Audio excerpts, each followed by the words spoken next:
Hi. லைஃப்பில் செம்ம ஜாலியாக இருக்கணும்னு வச்சுங்களேன். நான் வந்து இல்லை செம்ம ஜாலியாக இருக்கேன். நான் வந்து எவன்கிட்டையும் போய் பிச்சை எடுக்கிறது கிடையாது, இன்க்ளூடிங் கடவுள்கிட்ட கூட போய் பிச்சை எடுக்கிறது கிடையாது, டாக்டர்கிட்ட போகிறது கிடையாது, எந்த ஃபைனான்ஸ்காரன்ட்டையும் போகிறதில்ல, எவன்கிட்டையும் போய் துட்டுக்கு கேட்குறது இல்லை. நல்லா ஜாலியாக இருக்கேன். இப்போது பார்த்தீங்கன்னா வச்சுங்களேன், எப்படி இதெல்லாம் மிராக்கிள்ஸ் என் லைஃப்பில் வந்து நிறைய மிராக்கிள்ஸ் நடக்குது. பாம்புன்னா எல்லாருமே பயப்படுவாங்க, சாதாரண விஷயம் இல்லை. எல்லாருக்குமே தெரியும் பாம்பு கடிச்சா என்ன பண்ணுவாங்க, ஃபஸ்ட்டு எடுத்தோன்னா ஓடுவாங்க டாக்டர்கிட்ட. இல்லை டாக்டர் மேலே நம்பிக்கை இல்லைன்னா சில பேர் இந்த கிறிஸ்டின்ஸ்லாம் என்ன பண்ணுவாங்கன்னா ப்ரேயர்லேயே க்யூர் பண்ணுவாங்க. பாம்பு கடிச்ச கூட என்ன பண்ணுவாங்கன்னா ப்ரேயர் பண்ணி க்யூர் பண்ணுவாங்க. நான் அந்த கடவுள்கிட்ட கூட போய் பிச்சை எடுக்கிறது கிடையாது.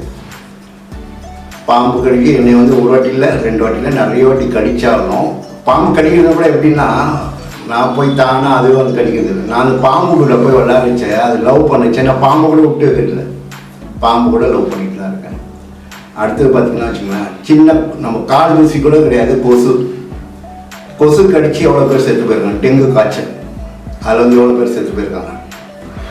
என்னை வந்து ஜென்ரலாக பார்த்தீங்கன்னா வச்சுங்களேன், கொசு கூட என்னை வந்து கடிக்க வராது. ஏன்னா என்கிட்ட வந்து நிறைய பாசிட்டிவ் எனர்ஜி இருக்குது, நல்ல எனர்ஜி இருக்குச்சேன். நம்ம வந்து கொசு கூட கடிக்காது. சரி அப்படி தான் கடித்தாலும் வச்சுங்களேன், அதுக்கு டாக்டர்கிட்ட போக மாட்டேன், ஜாலியாக இருப்போம், ஒன்றாவது.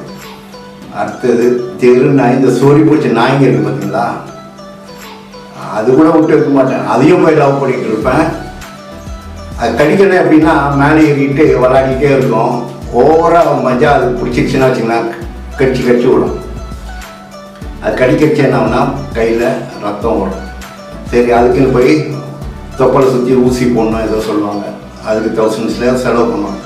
அதுவும் பண்ண மாட்டேன். இல்லை கழுவுறது கடிச்சா இந்த கை கடிச்சாலும் அப்புறம் கையை கழுவுனா அது பண்ணுவேன், எதுவுமே பண்ண மாட்டேன், அதே கையில் போய் சாப்பிடுவேன். அடுத்தது பார்த்தோன்னா எலி கடித்தாலும் எவ்வளோ பேர் செத்து போவாங்கன்னு தெரியும்.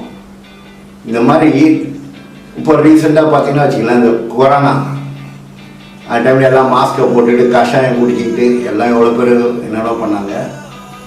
ஃபஸ்ட்டு அந்த டைமில் என்ன பண்ணாங்க, கொரோனா டைமில் எல்லாத்துக்கும் ஞாபகம் இருக்குன்னு நினைக்கிறேன். அந்த வீட்டுக்குள்ளே யாருமே போகல, தகர்த்து போட்டு அடித்து முடிச்சு வச்சுருப்பாங்க, மூடி எல்லாம் வச்சுருப்பாங்க.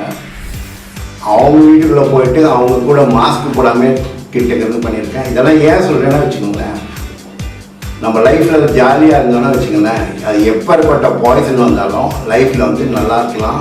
ஆனால் நீங்கள் என்ன பண்ணுங்கன்னா எப்பொழுதுமே ஜாலியாக இருங்க, சந்தோஷமாக இருங்க.